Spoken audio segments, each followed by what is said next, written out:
আপনার শ্বশুরের বিয়ের আগে হট প্যান্ট পরে একটা ফটো লাগবে পাসপোর্টের। এই মেয়ের লোক কোথায় গো? অন্নপূর্ণ ভাড়া ফর্ম ফিল আপ করতে আসছে, আসেন আসেন তাড়াতাড়ি আসেন। স্যার বসেন বসেন বসেন বসেন। আপনি ফর্ম ফিল আপ করছেন? হ্যাঁ স্যার, এই কয়দিন আগতে না করলুম। আপনার আধার কার্ড, ভোটার কার্ড, ব্যাংকের বইয়ের জেরক্স দাও। কেন স্যার, আমার কি কোনো ভুল হয়েছে? কয়দিন আগতে না করলুম। যারা যারা অফলাইনে করছে তাদের আর হবে না, অনলাইনে করতে হবে।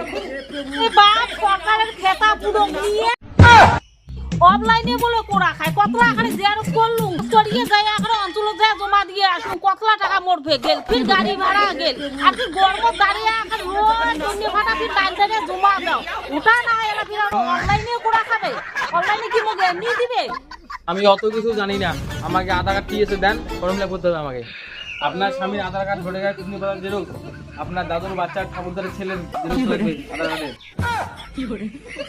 স্বামীর বাপের ছোটবেলাকে স্কুলে ফটো লাগবে, আর যেই জমিতে গরু বাঁধে ওই জমির খতিয়ান জেরক্স লাগবে, তারপর আধার কার্ড, ভোটার কার্ড।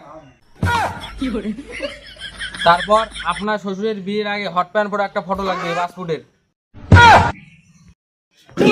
এত আরে বোকা, এলা মোর শ্বশুরের আগে বিয়ের আগে হট প্যান্ট পেন্দা ফটো লাগবে। সরকারের গুষ্টি মারা নিয়ে মোর শ্বশুরে কতদিন হট প্যান্ট পেন্দা ফটো হলি মুই কুয়ার পা মুই এলা চোখে দেখো নাই। দেখেন দিদি, আমি অত কিছু বুঝি না, যদি ফটো থাকে তাহলে ফর্ম ফিল আপ হবে, না হলে হবে না। কি মোর হবে না?